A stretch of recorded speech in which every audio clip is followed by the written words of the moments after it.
Hello guys, welcome back to our channel S and D ক্রিয়েশনে তোমাদের সবাইকে ওয়েলকাম। তো তোমরা সবাই কেমন আছো? আশা করি সবাই খুব ভালো আছো, আর তোমাদের ভালোবাসায় আমরাও অনেক ভালো আছি। তো চলে আসলাম আজকে একটা ব্লগ।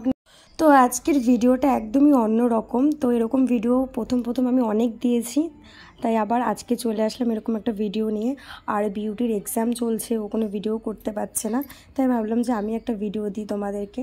আর এইদিকে দেখো, সকালবেলায় আমি রান্না বসিয়ে দিয়েছি, আর এখানে ডিম আলু সেদ্ধ বসিয়ে দিয়েছি, ওখানে চাল ধুয়ে রেখে দিয়েছি।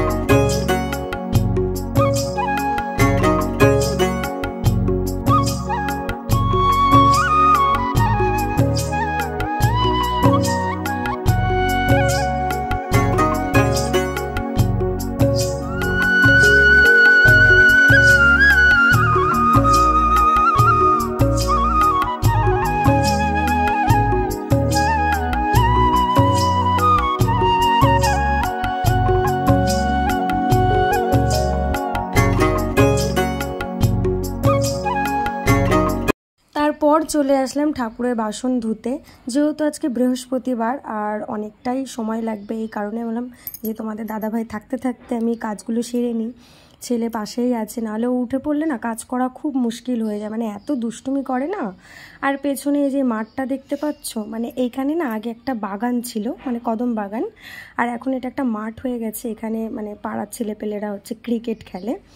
আর আগে তো একটু রাস্তা দিয়ে মানে ঘুরতাম, হাঁটতাম, বাট এখন সেটা পারি না করতে, যেহেতু ওরা খেলে ক্রিকেট, বল এসে গায়েও হয়তো লাগতে পারে।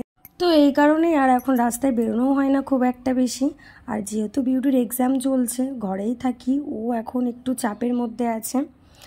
আর আমি না এখানে বসে ভিডিও করছি, মানে সবাই তাকাতে তাকাতে যাচ্ছে, যেহেতু রিং লাইটে সেট করা রয়েছে। এখনও অনেক কাজ পড়ে আছে, এখনও হচ্ছে তোমার বেলপাতা, তুলসী পাতা, দুব্বো, ফুল সব তুলতে হবে। আর দেখো, তোমাদের সাথে গল্প করতে করতে আমার সব বাসন ধোয়াও কমপ্লিট হয়ে গেছে। কত বাসন দেখতে পাচ্ছ, বৃহস্পতিবারের যেহেতু, এবার সব কিছুই তো ধুয়ে পরিষ্কার করে রাখতেই হবে। তো চলো এবার ফুল তুলে নিই। দেখো, তুলসী তলাটাও আমার ধোয়া হয়ে গেছে, আর কত সুন্দর না, গাছটা বেশ দেখতেও ভালো লাগছে।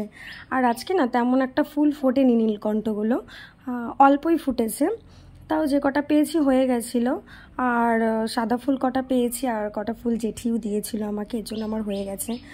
আর বৃহস্পতিবারের পুজো তো আমি দিই না খুব একটা বেশি, মাই দেয়, তাই মা একটু দেখিয়েও দিচ্ছিল পুজোটা।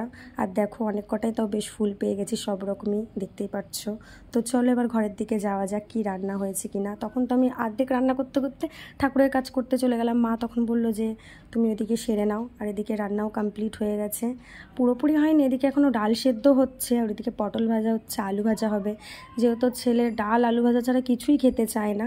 আর এদিকে দেখো, ওকে আমি হচ্ছে ফ্রেশ করি একবারে নিয়ে চলে এসেছি। সকালে একটু জল বিস্কুট খেয়ে নিচ্ছে, কিছুই তেমন একটা খেতে। তো চলো ওকে এখন খাইয়ে নিই, তারপর ওকে পড়তে বসাতে হবে, যেহেতু ঠিকঠাক মানে পড়াটা ওর হচ্ছে না। বিউটি ওকে পড়ায়, ওর তো এক্সাম চলছে, তোমাদেরকে তো বললামই, এর জন্য আমারই দুবার করে ওকে বসাতে হচ্ছে, নাহলে তো সব ভুলে যাবে। কিছুই ভোলে না, পরে বদমাইশি করে, পড়তে চায় না, এই আর কি। তো চলো।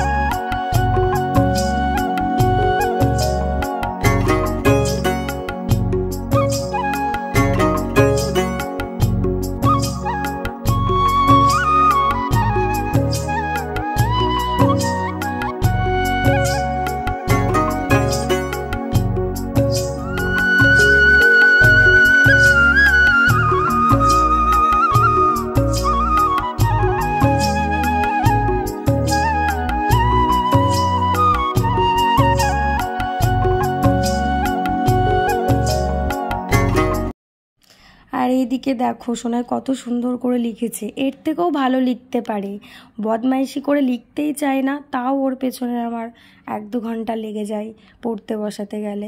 দেখো নিজে পড়ে নিজেই বলছে কত সুন্দর হয়েছে, কত সুন্দর হয়েছে। তো চলো, এদিকে মা চা করে নিয়ে চলে এসেছে। আর আমি না দুধ চা খাই না, লিকার চাটাই খাই। ওইদিকে হচ্ছে মা মুড়ি ভুজিয়া, আর এদিকে হচ্ছে চাল ভাজা। আমি শুধু একটু ওই ভুজিয়া মুড়ি দিয়েই চাটা খেলাম। আর ভাবছি কি আজকে চা খেয়ে পুজোটা দেবো, মানে ভাতটা খাবো না, যেহেতু আজ বৃহস্পতিবার। সবাই মানে অনেকে উপোস টুপোস করেই হয়তো পুজোটা দেয়। আমিও এটাই ভাবলাম যে একবারে স্নান করে পুজো দিয়ে তারপরে খাবো, তো একবারই খাওয়াটা পড়বে আজকে আর কি। তো চলো এবার ঘরটা গুছিয়ে নিই। সারাদিন ধরে ঘরটা গুছাতেই থাকি, তাও ছেলে এলোমেলো করে দেয়। বাচ্চা মানুষ, মানে দিনে যতবার ও চেটাবে ততবার আমাকে গুছাতেই হবে। এই যে এত সুন্দর করে পরিপাটি করে গুছানো দেখছো, এ থাকবে না, আবার কিছুক্ষণ পরে যা তাই হয়ে যাবে। যেহেতু মায়ের ঘরে আছে এখন, এই জন্য ভাবলাম এই ফাঁকে ঘরটা গুছিয়ে নিই। এদিকে একটু ঝাড় দিয়ে নিচ্ছি পরিষ্কার করে। আর দেখেছো বারুনটা কত বড় লম্বা, যেহেতু খাটের তলায় ঢুকতে পারি না, এর জন্য লম্বা বারুন নিয়ে এসেছে যাতে ঝাড় দিতে সুবিধা হয়। আর এইদিকে দেখো আমার ঝাড় দেওয়া কমপ্লিট হয়ে গেছে। আর এসে দেখি সোনাইকে মা খাইয়ে দিচ্ছে। আমিই বলেছিলাম যে ওকে একটু তুমি খাইয়ে দাও, তাহলে ওইদিকে আমার একটু তাড়াতাড়ি হয়ে যাবে। প্রায় ওর খাওয়াও হয়ে গেছে। আর দেখো খেতে বসলে ওর ফোনটা লাগবেই।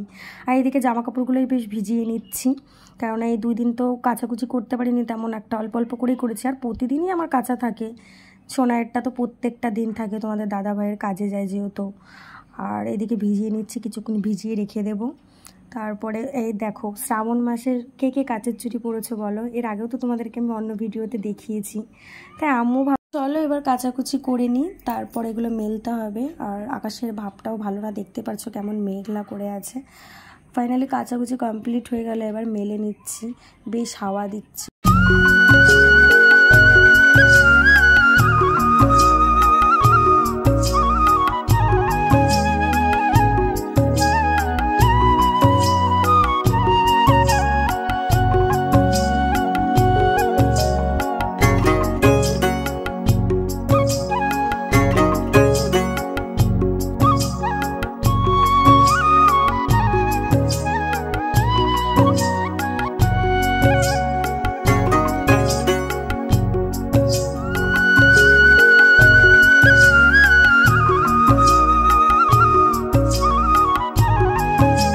ঘরে গিয়ে দেখি সোনাই খেলা করছে ওর ঠাম্মির সাথে। ঠাম্মি তো বেশ ঘুমাচ্ছে, তো ওকে এবার স্নান করিয়ে ঘরে নিয়ে চলে এসেছি।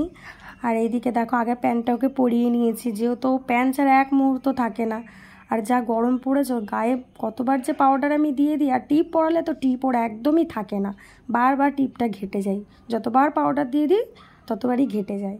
তাই ভাবলাম আজকে একটু টিপ পরিয়ে দিই, গেঞ্জিটাও পরিয়ে দিলাম। তারপর আমি স্নান করে চলে আসলাম।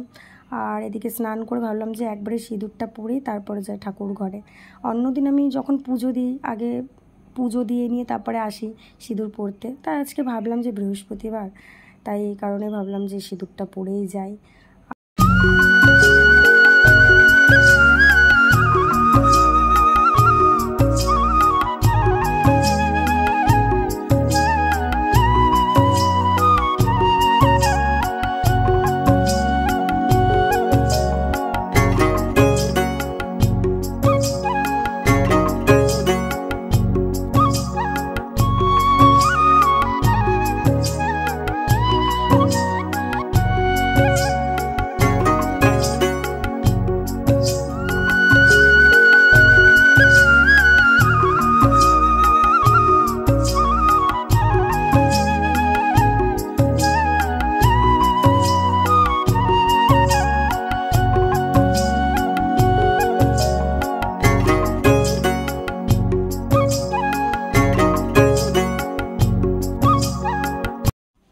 আর এই দিকে দেখো আমার পুজো পুরো কমপ্লিট হয়ে গেছে। আমার আধা ঘন্টার উপরে লেগেছে পুজো দিতে। আর দেখো সাজানোটা কেমন হয়েছে অবশ্যই তোমরা জানাবে, ঠিক আছে?